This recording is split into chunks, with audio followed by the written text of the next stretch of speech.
Welcome, everyone.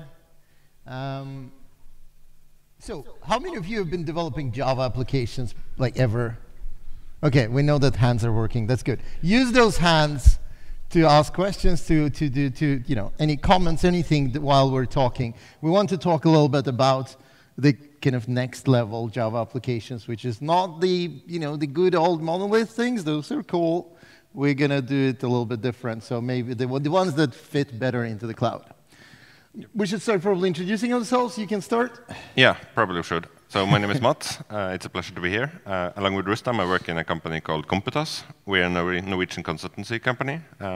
We're Java developers, both of us. I mainly work with Kotlin nowadays, but if you know Kotlin, or if you know Java, then it's easy to start with Kotlin, but that's another talk, don't get me started. So I mainly work with development for Google Cloud, and for cloud in general with Java and Kotlin. I'm an Oracle ACE associate, newly appointed, happy with that. And yeah, Rustam, who are you? Well, my name is Rustam. I work, like Matt said, I work in a company called Computas together in our Oslo office. We have an office here in Romania as well, in Bucharest. I work with Java. I am working with architecture, with Google Cloud mostly. I am a Google developer expert for cloud. I'm a Java champion, and also newly got the ACE Pro thing as well. So this is enough about us. I think let's go into what we're actually about to talk about. Yeah. And what we're going to talk about, we have a kind of a story of, how do you talk about cloud-native applications? Well, you want to tell your story because, okay, again, how many of you write code anytime? Yeah, okay, so hands are still working, right? Because the point is, you write code, but why do you actually write your code? Why do you do this? Well, one thing is obviously it's fun, right? But the other thing is that you want to solve some kind of problem, and you want that solution of that problem, to make into production. And this is the story we're going to be talking about. So we have a piece of code. We're going to make it available for people. And the way you make it available nowadays is actually you put it onto some kind of service. You make it available through some kind of REST interface or RESTful, REST-ish interface. And this is what we're going to be talking about. Our application is a very simple one on purpose. We kept it very, very, very simple. It's just going to spit two random words. You can use that. We have a similar, or used to have, I don't know if it's still, actually it's kind of almost gone now, but we used to have a two-factor authentication thing in Norway that was used nationally. It would give you two words, and then you would get two same words on the screen, and then you check if it's the same, then you're good. You can use it for for naming your Docker containers. I got a wild idea that you can possibly use it to name your pets. But, well, anyway, this is how it looks. Can you imagine your cat being called that? Valid Epicurean. Good luck pronouncing that. But the point is, it picks a noun and picks an adjective, puts them together and returns to you. That's all. Yeah, so this is the first invocation of the code. And if you try it again, you get didactic paramount, which is also a crazy name for a pet, so don't go there. I think I'll call my parrot that. Yeah. Because, I don't know, yeah. You do you. OK, so this is our application. So as you can imagine, the logic here is pretty simple, really simple. But that's just to have a showcase application. You can do exactly the same things that we're talking about today with much bigger applications, which you'll actually use in production. I do that, by the way. So this is the logic for the application. It's 3 lines. It's some helper methods, but this is the logic. Give us all the nouns, give us all the adjectives, pick a random one of each, and return them. That's a business logic, which is the first step. The first step is actually, OK, you have an idea, you have something you want to create, you have a solution you want to make available for someone. And the next step is OK, so now we have this business logic. What do we do now? Because I can run it on my computer. If I write the public static void main method, fine, I can run it on my computer once. But I want it to be available for all of you all the time without having to have my computer. I want it myself. So, and I want all of you to be able to invoke my application at the same time. So I don't want to head into the area of threading and all that Venkat spoke about earlier today. You saw I won't repeat his characteristics of multithreading and so on, but we want to keep it simple and make the multithreading part someone else's problem. And that's someone else. We'll come back to in a second. But first of all, this is the slide we showed you earlier on. And one thing you can see here on the top is that it's a URL. That means you have to invoke it somewhere, right? So this is the thing that you're making it available for everyone. Well, I mean, it's not really correct if as you can see now, for now, it's still on local host. So it's still on my machine. But if people are on my network, maybe they will be able to access it. But the point is, it's some kind of URL. Right now, it's local host. It's on purpose because we'll be building up that thing. And so we kind of agreed that it's going to be a URL. It's going to be some kind of API, something. And we also kind of agreed that it's going to be a very advanced JSON, because we have an array and we have like 2 strings. That's JSON. So we almost have a RESTful-ish interface. And, well, that's what it's going to be. How do we do that? How do we do that? I mean, obviously, there are people that really like to hurt themselves and make painful decisions.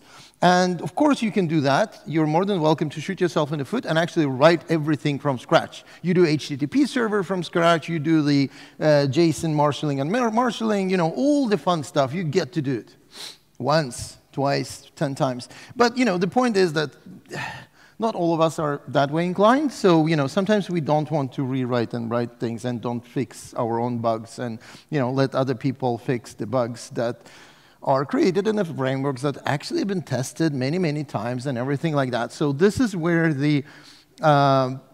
some of the boilerplate gets introduced and written by some other people, by some other frameworks. And that's where Jakarta EE comes into place, and also MicroProfile. We'll talk a little bit about each of them in a second. But the idea is that if you want to create a Java microservice or RESTful service in general, those 2 libraries will help you quite a bit. Let's see how.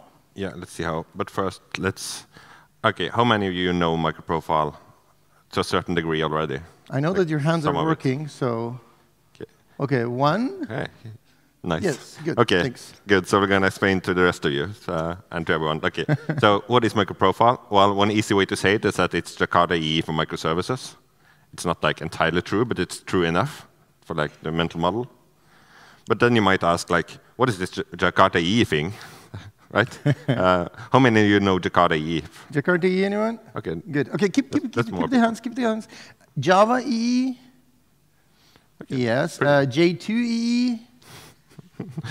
Yeah, so, I mean, all of you keeping hands now, you could have risen those when I said Jakarta EE as well. Because it's same thing, different names. It used to change names a few times.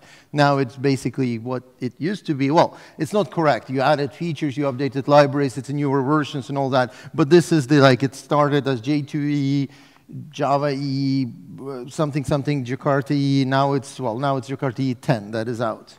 And that is pretty much enterprise collection of libraries, actually collection of specifications for the libraries that are making your life easier as a Java developer. Because some other languages, they have batteries included. Those libraries are part of the language. Is Java, they don't have it. But that's where they kind of put the Jakarta EE stuff and call it Jakarta EE and put it into one big box. And that big box consists of all of those things, even the grayed out things. And you can see there is even mail library, so for sending emails and stuff, or security stuff, or whatever, servlets, faces, whatever. The reason that we kept the other side highlighted is that is a core profile of Jakarta EE, and that's also included as a building blocks, as a kind of base for MicroProfile that we'll be talking in a bit as well. Yep. And this is if you're building microservices with Java or Kotlin, for that sake, everything we're talking about when you say Java, you can also say Kotlin, and it works the same way. But you can see there things like dependency injection. You have JSON, as we already spoken about. You have the Jakarta REST service, or the RESTful web services, which provides you with the REST endpoints that we showed you already, so that you don't have to implement that yourself.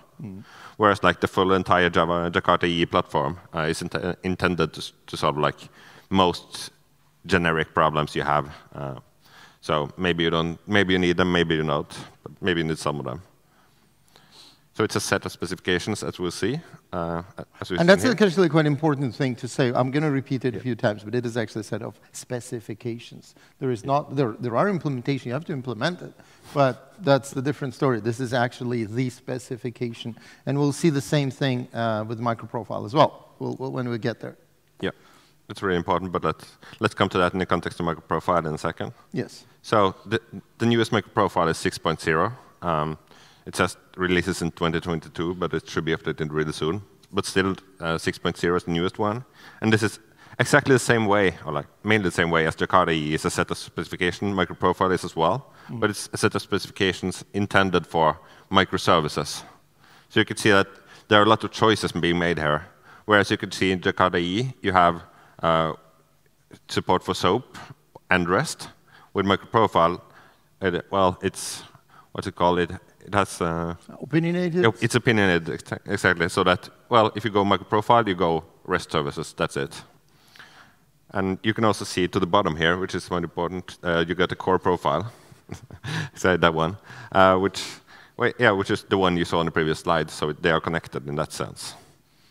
So yes, that little box that is little box here was a bunch of boxes on the previous slide. So this is having all the like I told you, it's the building blocks of the everything on top that's built on top. But when you create a microservice, there are a few things that you want it to be able to do. You want it to be able to expose metrics. You want to be able to see how it's doing with health stuff, and you want to do some simplified configs of keeping config files. You want to maybe you probably want to talk to other REST services, so you do a REST client that will actually do the communication with other REST services.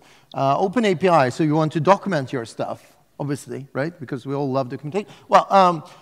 You want to document your web services, and use the Open API. That's basically what is the basis of Swagger and all this on top of that. So Swagger is a kind of fancy UI on top of Open API. Telemetry, fault tolerance, all these kind of things you really need or want to have in your microservice, and that's why they are there. So opinionated, picked set of libraries. You can obviously add your own stuff, but if you just add MicroProfile, they will add all of those things for you and make it just work. Yeah.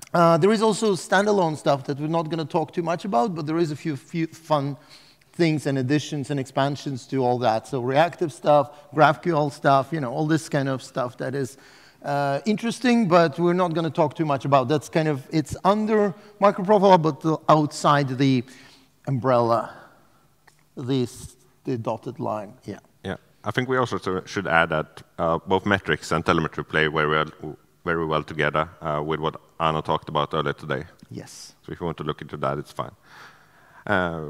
Let's head on. Okay, so who creates MicroProfile? Like, why do we want this standard specifications, which we have been talking so much about, like, not just give me an implementation, please?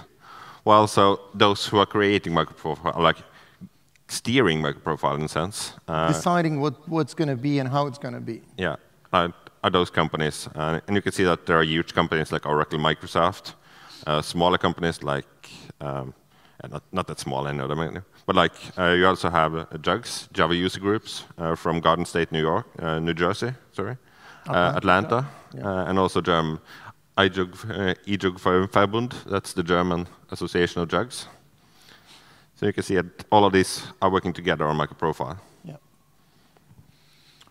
which is great. There are a few, and like we said, there is a set of, it's a set of specifications. Somebody has to implement it. And the way you do that is that all of those application services or frameworks that you see on the screen, they have an implementation of that. And they claim to be supported in one way or another. And compatible with MicroProfile. So you have OpenLiberty, Payara, Tommy, Cumulus, Wildfly, Quarkus, Helidon, all those kind of things you have that they actually have an implementation. The cool thing is that they're actually, most of them are different implementations, so except for probably like coming from the same vendor. But the point is that you can actually, if you have a bug in one, you can actually switch to another one, and maybe it will work better. Maybe it will be a little bit different. Maybe it will be a little bit quicker, slower. So it's just so you know it. It's different ways of doing that, different things. We've been playing around MicroProfile from quite early days, and sometimes there would be bugs in the beginning. Now it's very stable, but in the beginning would be bugs. Like, okay, REST client is not working, something really weird happening. What do? Well, we switch to, I don't know, OpenLiberty, and ooh, it works. Yeah, or like if for any other reason you want to switch from one application server to another one, you can do that without that much hassle. So that's really cool. So where do I start? Okay, so if you chose one of the application servers from the previous slide, you want like, okay, where do I get started? And like our simple answer is Google it. There is a bunch of starter pages. So there is like MicroProfile its own. There is also each of the this is examples of the starter pages that you have. Like Quarkus has a starter page for a bunch of things, including MicroProfile. Helidon has one. OpenLiberty has one. So you just basically go and create your app, your artifact, download it, open it, and then you can start coding. It will contain some examples, some stuff ready. Even most of them will also contain Docker files and stuff that you can start with to package everything into a container.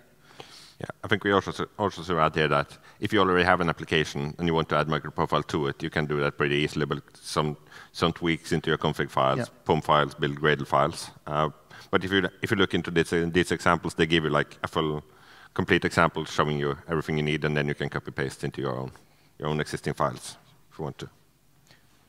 And the question we usually get is like, what is that? Like, why MicroProfile and not some other product that is also doing some similar stuff that you can create web RESTful interfaces with some other framework? Well, pretty much the same. They are kind of completing each other, or kind of they're similar and overlapping functionality. But the thing is, like with the MicroProfile, is that if you're used to the enterprise Java way of doing things with annotations and stuff, it will be easier to probably get into this than learning some other framework that has everything. Well, there will be same annotations and everything. Oh, sorry, it will be annotations, but they were not going to be the same. So you need to learn all this thing over again. So choose your fun adventure. Yeah. So now we've written code.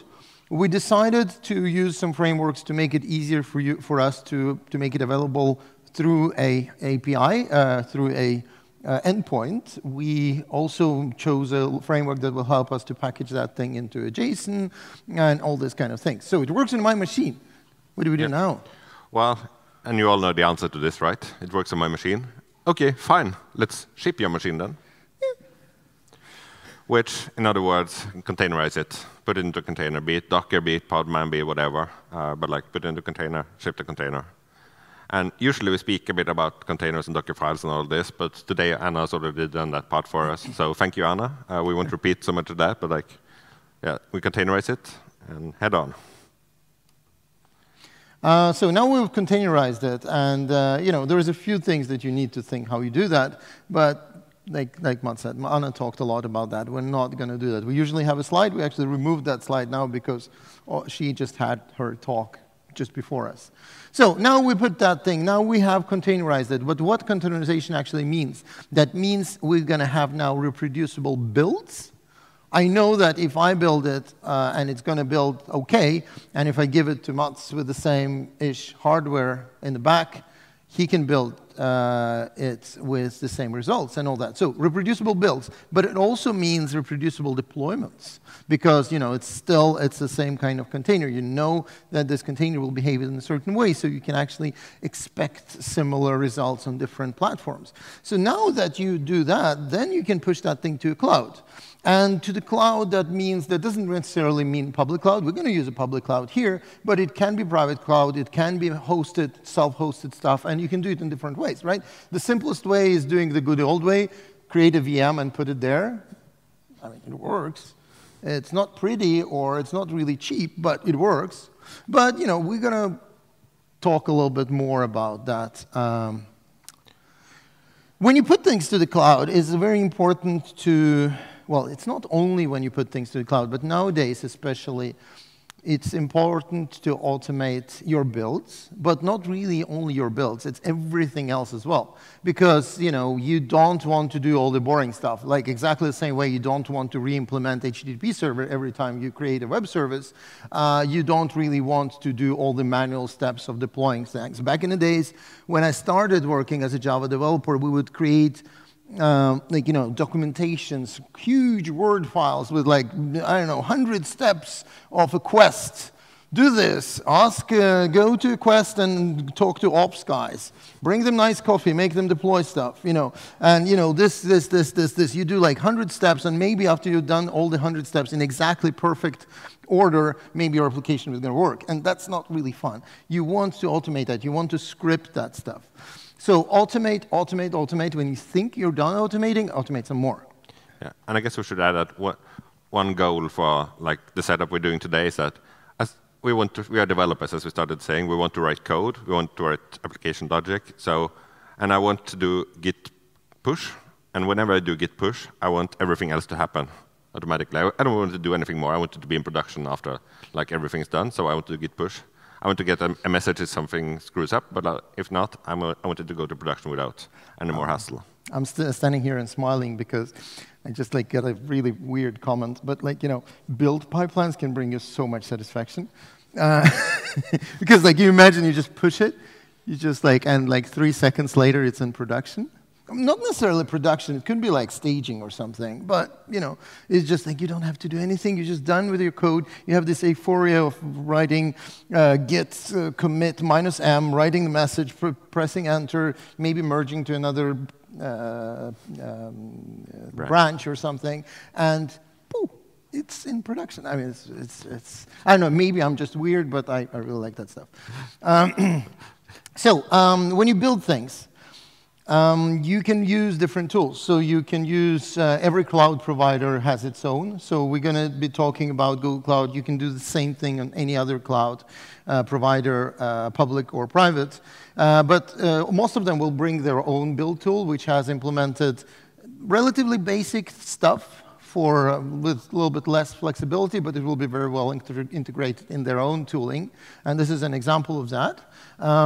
But you can also do some other stuff. You can do GitHub Actions. You can do, I don't know, Jenkins if you want to do it that way, or anything else. The point is, pick one, and I'll try to automate stuff there as well. Because here, for example, we do things on push. Whenever it comes to push, do something. So like deploy or, you know, all this kind of stuff. Yeah, and to the bottom here, you can see that we're referencing the global.yaml file. So there is a YAML file, as we all know YAML, but which tells Google Cloud, like, how do we do the build? Like, what do we want? Okay, so we want something to happen when we do git push. What should it do? Well, that's specified in the global YAML file. Or it could be a Docker file. Like, you can try starting with a Docker file first, and like pointing global build to your Docker file. If that happens, if that works, great. Move on with your life and be happy. If not, do the global YAML file. Sometimes you want to do more stuff, right? You want to do some more cloud-specific stuff, and then you would go with Cloud YAML because Cloud Build YAML because, well, of course, all of us love writing YAML. That's one of the reasons, I guess. Not, but it still will provide you a lot of things because, you know, there is a lot of things you need to do when you work with the containers. It's not just build and push it to server. You actually build it. You put it maybe on a container registry. You maybe do some kind of security checks on that. Maybe you want to, you know, do tag it or stuff like that. So all this advanced kind of logic and stuff you would probably want to put in the Cloud Build file as well, or similar. Yeah, or similar as well. We'll come back to that in a moment. But now we have built this, or like, now we have built a container image whenever we do a git push. We built a container image, we pushed pushed it somewhere. But that doesn't mean that someone can invoke it, right? Just there is an image somewhere in the cloud. OK, fine. Now what? No, we're happy, right? Nobody can access it, but it's there. Well, we want to, because now we want to do it a bit more smooth, because now we've deployed it, maybe we have deployed it on some kind of application server, maybe like I said, we did a VM or something. But this is a kind of expensive options for this tiny little apps. I mean, I don't get pets every day. I need to run that thing to find the name of my pet once, and then maybe in a few years, maybe another time or something like that. Hamsters, maybe you'll run that thing a bit more often. But anyway, you want to go serverless. You don't want to spend money while that application is not really running. And serverless means you can use serverless as a public cloud offering, but you can also, there is options for that on-prem or local environments like Knative-like solutions as well.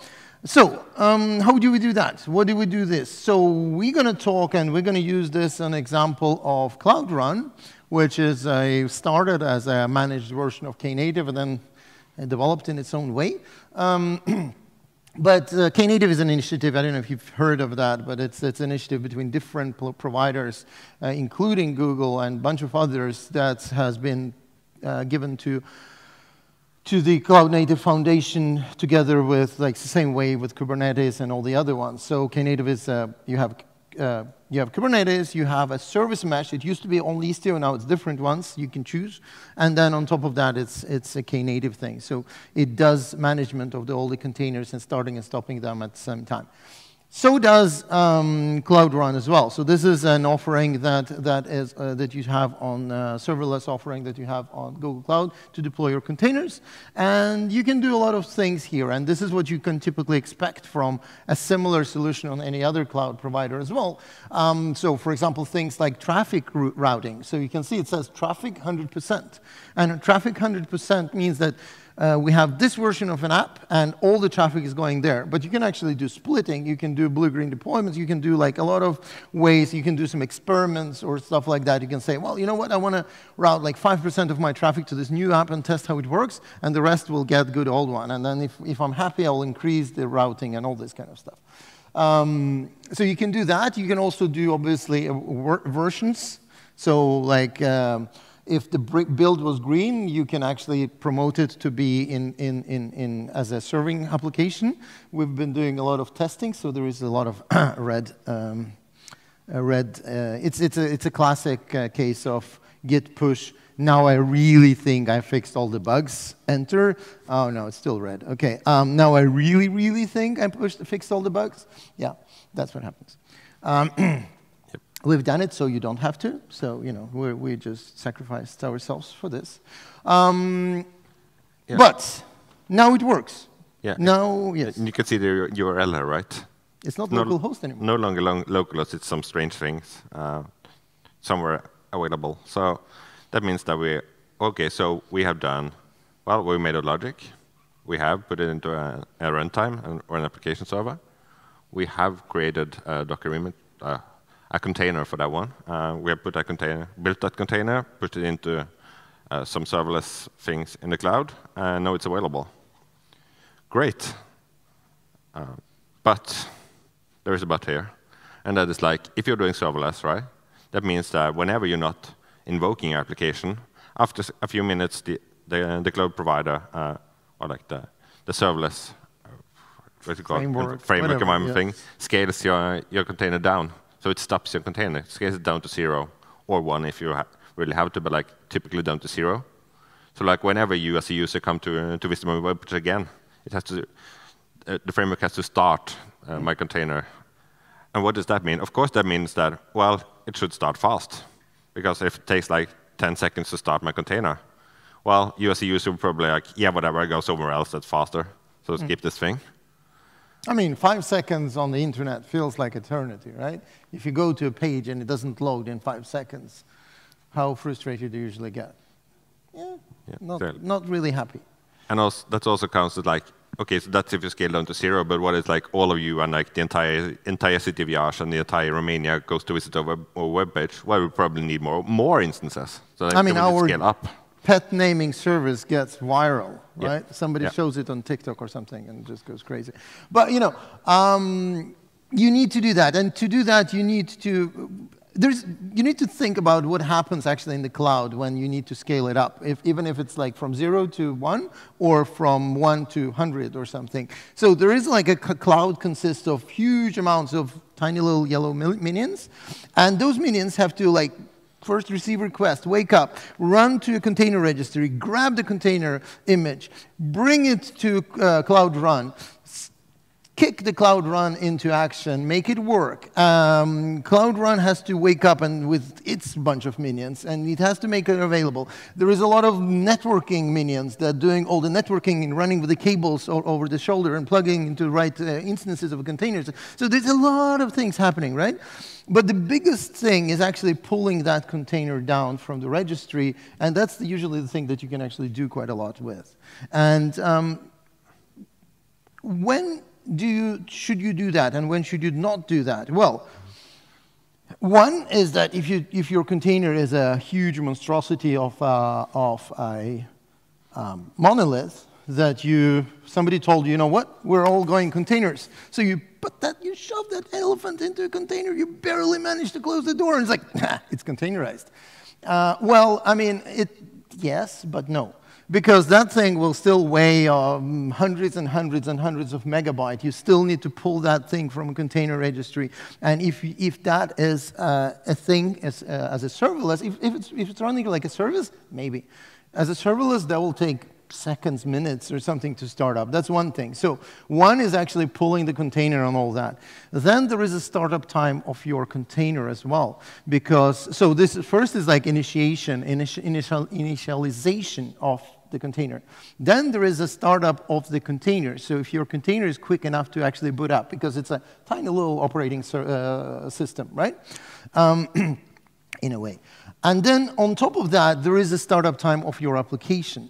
So you need to think about quite a few things when you try to optimize for being serverless, because you want that thing to be quick.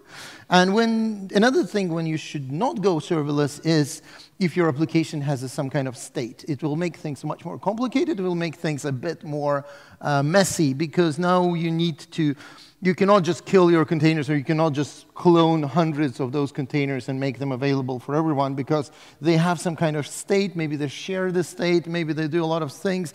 It gets, you know, you want to cry at some point when you kind of think about those things. So maybe not stateful as well. There are serverless options for serverless stateful containers as well, but that's a different story.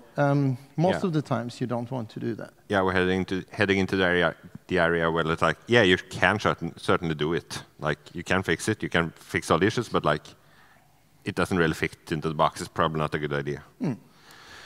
So, but we've spoken a lot about speed. So we want our application and everything around it to be fast.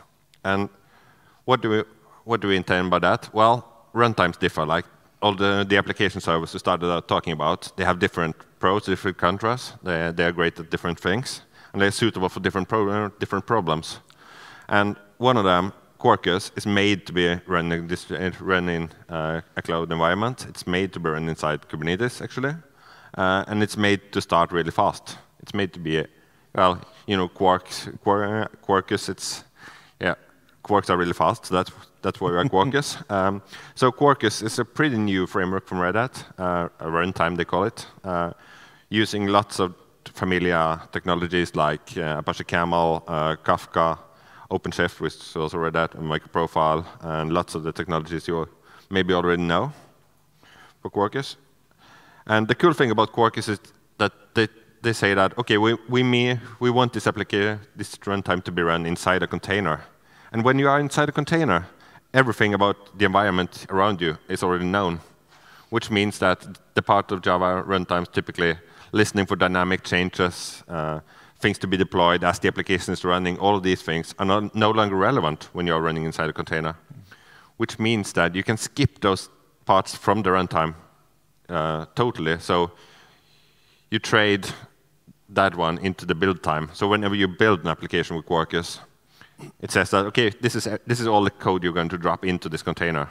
No, we're not open to to receive any more code anymore after this point, which means that when you're starting up the runtime, it starts very fast because it doesn't have to do the listening and checking for all these things. So it's a trade-off. And also it does it does some optimizations right away.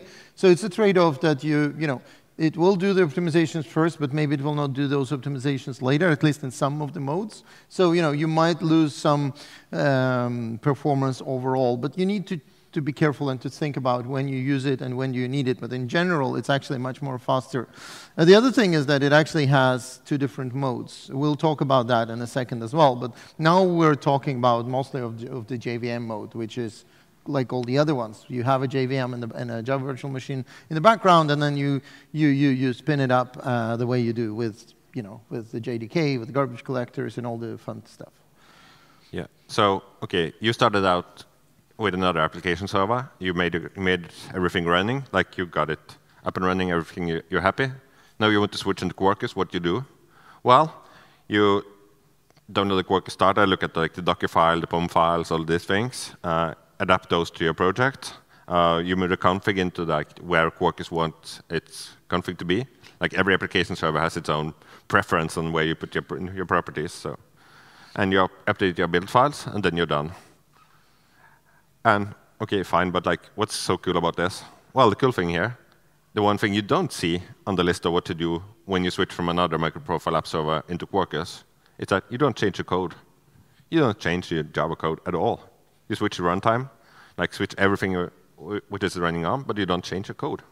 It's pretty amazing. That's really nice. So yeah, you do all that, and it just runs, right? And now we have made it faster. So now now we have a code containerized, pushed to the cloud. We made it serverless. And we made it faster. So now, because the startup times, do the experiment if you want. Create a Docker compose file with 2 or 3 different app engines, app servers, or runtimes, and make them start at the same time, and make one of them Quarkus. You'll see the difference. So it is actually very, very much faster of doing things. So it is actually faster, but yeah. So that's the question. Like, is it fast enough? How do you make things even faster? Any guesses? Well, except for putting another racing car emoji in the back. Bingo. Native images. Native images. Ha! Hey, here we are. So Quarkus has, as Rustam said, 2 modes. The one is JVM, as we were talking about. The other one is Quarkus is using GraalVM under the hood to create native images, exactly as I said over here. And that means that the startup time is like, it gets really, really fast, but you trade that time into build time. So it takes a longer time to build your compile application and your image, which for many use cases, that's fine. Like, you want your application to be really quickly available to users, so you can, okay, so if it takes like 10 minutes to deploy instead of 3 minutes, okay, yeah, whatever. Because like, your users are actually more concerned about your application being responsive, and if it takes longer to build it, so what? It doesn't matter. It's being built somewhere, and it will be available when it's available. And doesn't make sense to, like, if 2 minutes more or 5 minutes more, it doesn't really, make that much of a difference. The only other thing is that you're sacrificing, except for the building times, you can also, if you're really crazy about your response times, and if you're really crazy about like warming up your JVM and making it like perform perfectly after some time, because it will learn, it will see patterns and do things, you will kind of lose parts of it in the community version of GraalVM as well, because your response times might get a tiny little bit longer because you don't get this kind of optimization kind of thing. You will not notice as a normal user, but if you're into super crazy response times, you might see the difference. I'm just mentioning it because it's not only kind of sunny, happy, joy things. There is a little bit of price you pay for that, but usually it doesn't matter. Usually you actually gain quite a lot in faster startup times, especially if you're going serverless. Yeah, and you also you trade away the JVM because you're running native. So that